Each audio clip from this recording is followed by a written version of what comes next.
Hi everyone. Today we're going to keep talking about Mary and her role as the mother of the church and her role in fulfilling the promise of the Holy Spirit. So take a look at this poster here. It's called Devotions in Honor of Mary, and we learned about some Marian devotions yesterday, mostly in the form of praying the rosary. But there are other ways that we can show devotion to Mary. So take a look at the pictures in this poster. Here we have praying the rosary, and that's one that we're all familiar with. And the rosary is often associated with Mary. So when we're praying the rosary, we say 10 Hail Marys in a row when we're praying a decade of the rosary. So our focus for prayer tends to be on Mary. The second one is wearing a sign of devotion. So maybe you have one of these at home. I know I do. It's a medallion. So oftentimes people will wear a medallion with Mary on it as a sign of devotion.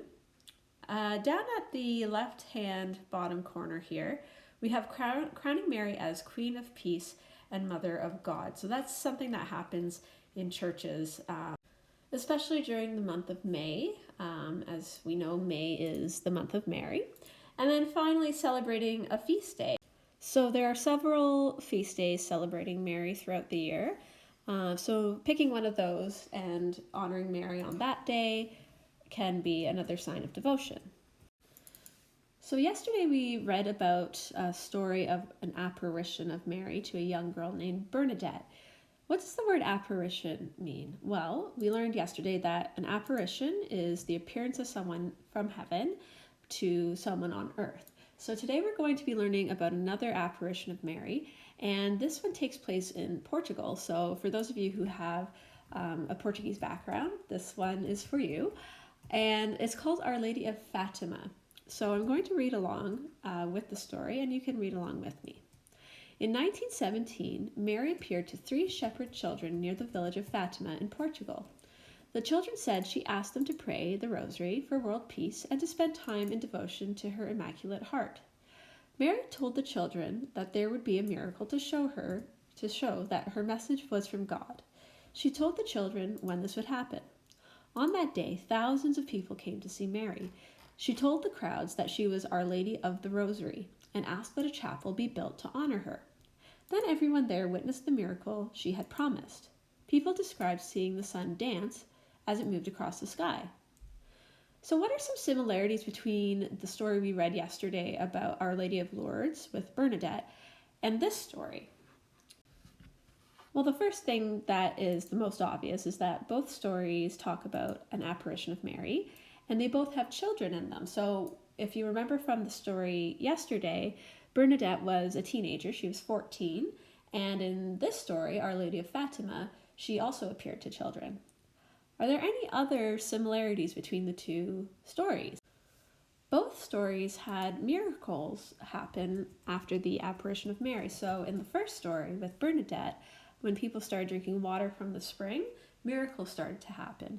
And in this story, after the thousands of people came to see Mary, they saw the sun dance across the sky.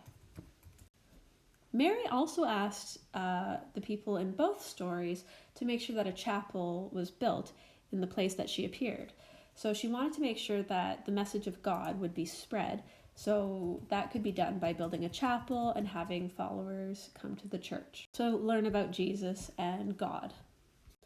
So when Mary appeared to the children in Portugal in Fatima, she asked them to pray the rosary for world peace. And this was in 1917. So as you might know, in 1917, World War I was still happening. So World War I was from 1914 to 1918.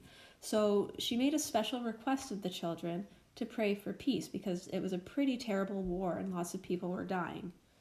Now we're going to read the faith facts at the bottom of the page. Mary's heart is without sin or immaculate. So the word immaculate, I'll highlight it here, is another way of saying something is perfect. Devotion to the Immaculate Heart of Mary became more widespread after Mary's appearance at Fatima. This devotion is a model for how we should love God and brings us closer to Him. So when we're talking about the Immaculate Heart of Mary, we're talking about spending time in prayer and devotion to develop a relationship with God. And through these visitations of Mary, we learn a lot about what God wants us to do. So what can these visits from Mary teach us? Think about that and maybe make a list in your mind of the things that we could learn from these visits. Now we're going to read about one of the feast days that celebrates and honors Mary, and it's called the Feast of the Assumption. On August 15th, our church celebrates the Feast of the Assumption of the Blessed Virgin Mary. Mary lived a life of holiness and obedience to God. At the end of Mary's life, she was taken up, both body and soul, into heaven to live forever with her Son, the risen Lord Jesus Christ. Jesus crowned Mary as Queen of Heaven and Earth after she was taken up to heaven. So now we're going to just read the questions at the bottom for the Check Your Learning section, and we're going to talk about some of the answers. So, why is Mary called the Mother of God? Well, she's the mother of Jesus, and Jesus is God, so we call her the Mother of God. Number 2 says, why is Mary called the Mother of the Church? Jesus gave Mary to us as our mother, and we are the church. So everyone who is part of the Catholic faith makes up the church, and Mary is the mother of the church. And number 3 says, why does Mary sometimes appear on earth? So Mary continues to lead us and inspires us to follow her Son, Jesus, and she wants to give us that message by appearing to us from heaven while we're on earth.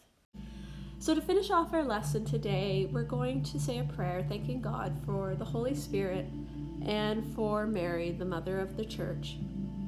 And if you'd like to add your own intentions or petitions after we're done our prayer that's on the screen, feel free to say those quietly to yourself. So if you could put your hands together and join me in making the sign of the cross, in the name of the Father, and of the Son, and of the Holy Spirit. Amen. O God, thank you for the gift of your Holy Spirit, who leads us closer to Jesus, your Son. Thank you for giving us Mary, our mother, who prays for us and helps us to follow Jesus each day. We make our prayer through Jesus Christ our Lord. Amen. And now you can add your own intentions or petitions, and finish your prayer with the sign of the cross.